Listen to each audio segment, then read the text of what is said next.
I'm Walter Hamada, and I'm one of the producers on the movie. I believe the scariest movies are the ones that are the most relatable. It's, regular people in regular situations, and then something scary gets thrown on top of it. Those are my favorite movies. That's why I love haunted house movies. But there have been so many haunted house movies that when this idea came along to basically do a haunted house movie on wheels, I was like, oh, that's a fresh spin on it. And it is sort of taking the things that you take for granted, putting on a seatbelt, rear view cameras, pulling over, fixing a tire, and figuring out how to make that as scary as possible, how to subvert it, how to ruin basically a road trip for people everywhere, is kind of what we strove for. Like, how do we make people think twice if they're going to go on a road trip this summer? There's a lot of lonely, dark stretches of road, and who knows what's out there. Maddie and Tyler, the characters, they were this relatable couple that you rooted for, and I think in a scary movie, you need characters that you root for. You don't want characters that you hope will die, and there's a real heart to them and their journey. It's a road trip movie, and we thought, well, there's no one state that's going to have it all, and Washington had it, and we were able to basically use the entire state. But that also meant that we were on the road for the entire shoot, moving from location to location. Jacob was the first person we cast. I had done a movie with Jacob in the past, and he's a great actor. The character needed to be, you wanted a guy's guy, an adventurer, and I knew that Jacob had that.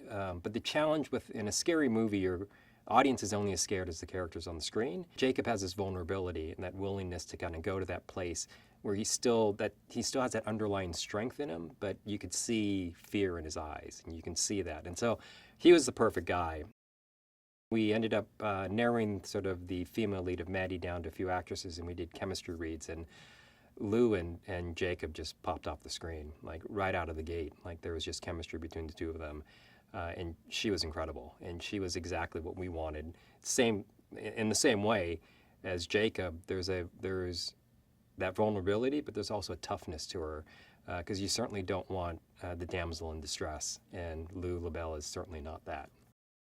Melissa, we just took a shot. We thought, there's no way Melissa's going to do our little movie. We sent her the script and she loved it. And she came back to us and said, I love the character, but this is what I want to do with it. And she had very specific thoughts on who her character would be, what she would wear, how she would behave, dialogue, specific lines.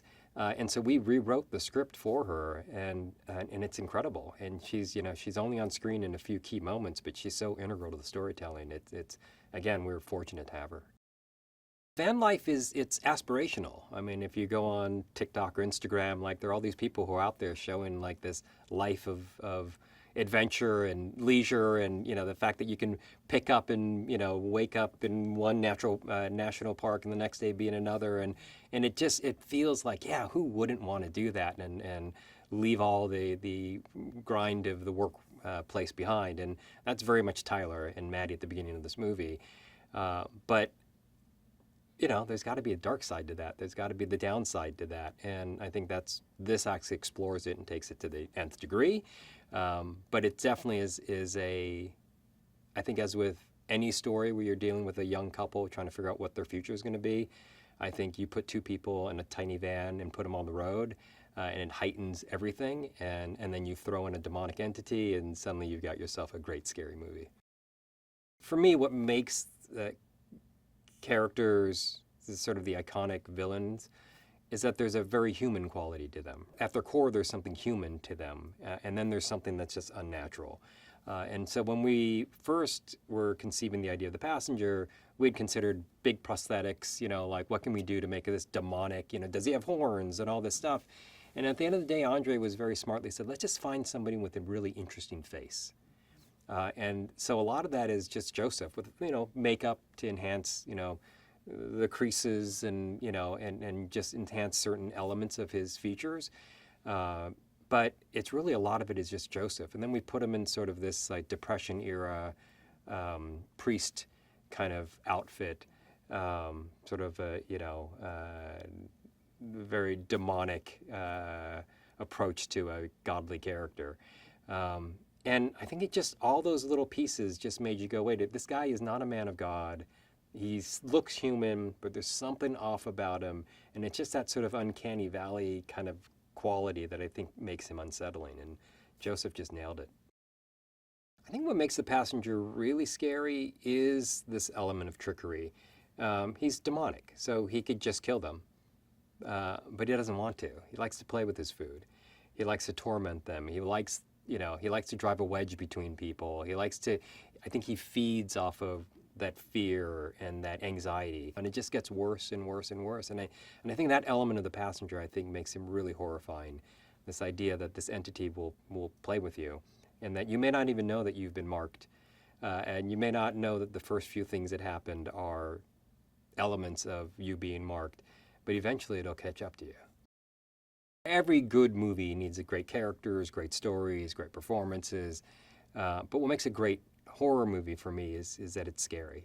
It's like what makes a good comedy, that you laugh.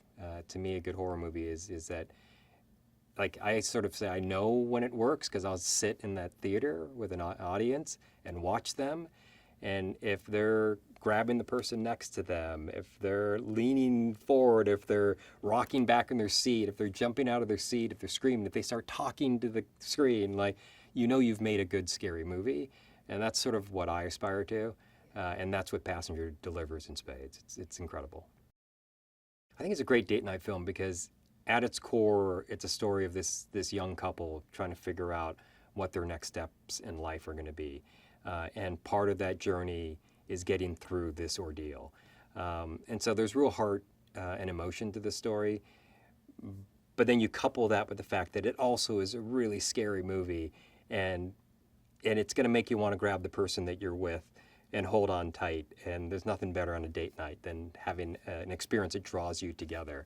And it's just fun. It's just a fun, good, scary night at the movies. What The Passenger captures is this idea that you can take something as fun and innocent as a road trip and realize that very quickly you take the wrong turn, you make the wrong stop, and suddenly it all goes bad, very bad.